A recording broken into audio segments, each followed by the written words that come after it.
Here's the real challenge for leadership. Leadership is the challenge to be something more than mediocre. The challenge to be something more than mediocre.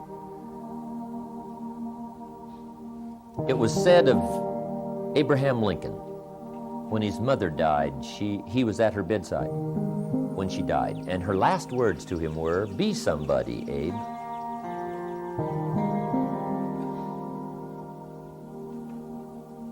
And if that story is true, he must have taken it to heart.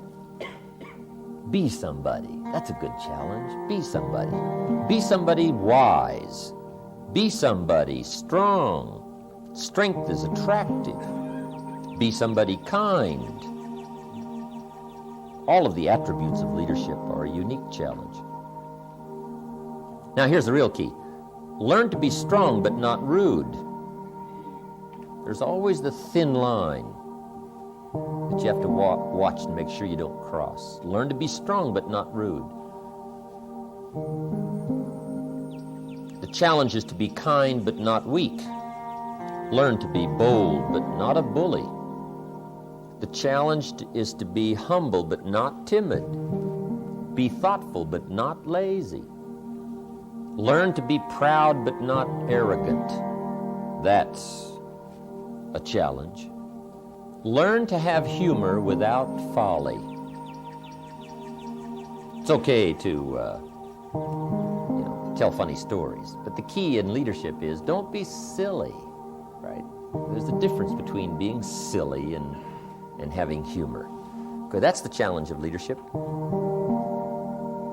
Now, leadership should understand the 20%, 80% rule.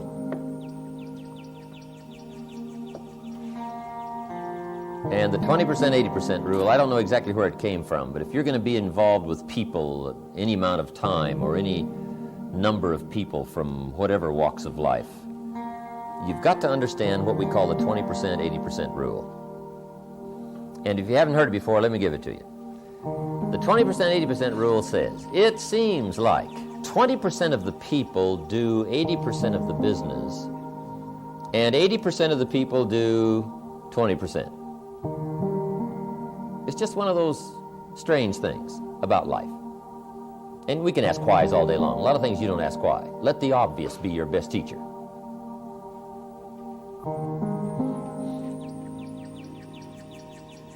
Almost any enterprise, right? Whether it's a business or a club or whatever. Sure enough, 20% of the people do 80%, 80% do 20%. Ask the minister of the church, right? Who picks up the tab here?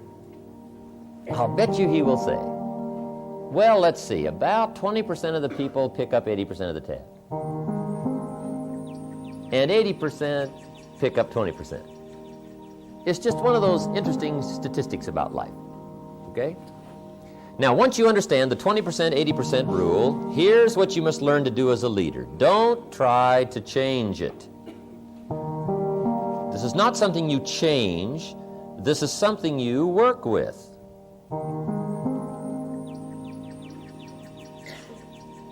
See, there's a lot of things in life you don't change. You don't say, I think I'll take fall and put it after winter. Say, no, no, no. See, that's too difficult. You don't change fall around and put it after winter. You leave it where it is. But you learn to work with it like it is. Okay? The best beginning for any successful venture is reality. Let's figure out how it really is. And not kid ourselves. And not wish it was different. Okay? So we take the 20%, 80% rule like it is, and we learn to work with it. Now, here are some of the key points in understanding the 20%, 80% rule. If you wish to affect your business 80%, you must work with the 20%. It's just one of those things you just learn to work with. To affect your business 80%, you work with the 20% that are creating 80% of the business. Now, let me give you a unique part of life. The pull is in the opposite direction. And it always is. Here's what success is. Success is learning to move in the opposite direction of the normal negative pull. Success is just overcoming the normal negative downward trend. Because I guess that's what life was meant to be, overcoming the normal negative downward pull. Success is moving in the opposite direction.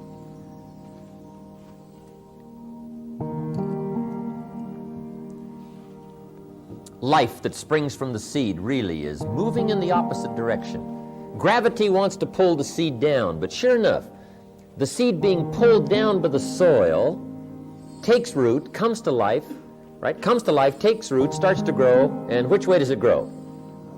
Up, right? It gets the roots and the nourishment, but it grows up. It pushes its way against gravity, right? It moves up, and that's what success is. That's what life is, of movement in the opposite direction. So, guess who wants 80% of your attention? The wrong percentage. The 80% of whatever enterprise you're working with, if you got a group of people going, 80% of them want 80% of your time. They say, well, we're the 80%. But see, you've got to learn to resist that. Now, you do it diplomatically. You do it with intelligence. But if you want to be successful, you got to do it. Okay? You've got to give 80% of your time to the 20% and 20% of your time to the 80%. Somebody says, well, now how do you do that? Well, now here's where you got to get smart. Here's what I learned to do with the 20%, 80% rule. I learned to give the 20% individual time and the 80% group time.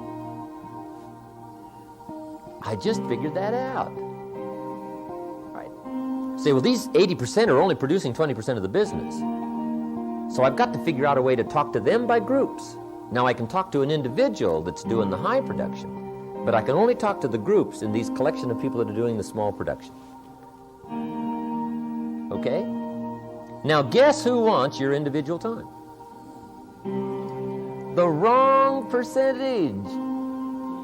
What you got to do is just diplomatically move in the opposite direction. You just diplomatically learn how to just give the group time to the 80%, individual time to the 20%. Now this is not something you fight, it's something you work with. Guy says, oh, I got it made, here's what I will do. I'll just eliminate the 80%. Right? They're only getting 20% of the business anyway. I'll just get rid of them. And I'll just keep the 20%.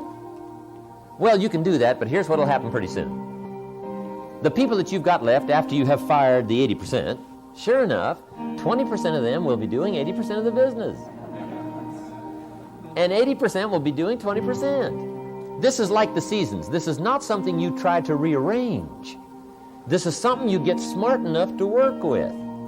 Now, every leader must have some listening time to what's going on in the field, what's happening with the people. Here's what you must do with your listening time. You must give 80% of your listening time to the 20%. And 20% of your listening time to the 80%. Now, guess who wants 80% of your listening time? The wrong percentage. So you just have to learn to be diplomatic. Okay? It's incredible. This is something you learn to work with and not against. Now, what you do is just learn to capitalize on the way things are. To create the market, most people buy when it's high and sell when it's low. Right? That's normal. That's the normal scare. That's the normal being uneasy. Buy when it's high, sell when it's low. Guess who becomes wealthy? The people who move in the opposite direction. Now that takes tremendous strength of will and capacity and knowledge. And it doesn't mean you hit it every time, but it does mean your chances are much better to buy when it's low and sell when it's high. Right? That's what success is. Success is moving in the opposite of the normal negative downward pull. But what's unique about human enterprise is Unique things can be accomplished by understanding the world setup, understanding how people are, and learning how to work with it and not against it.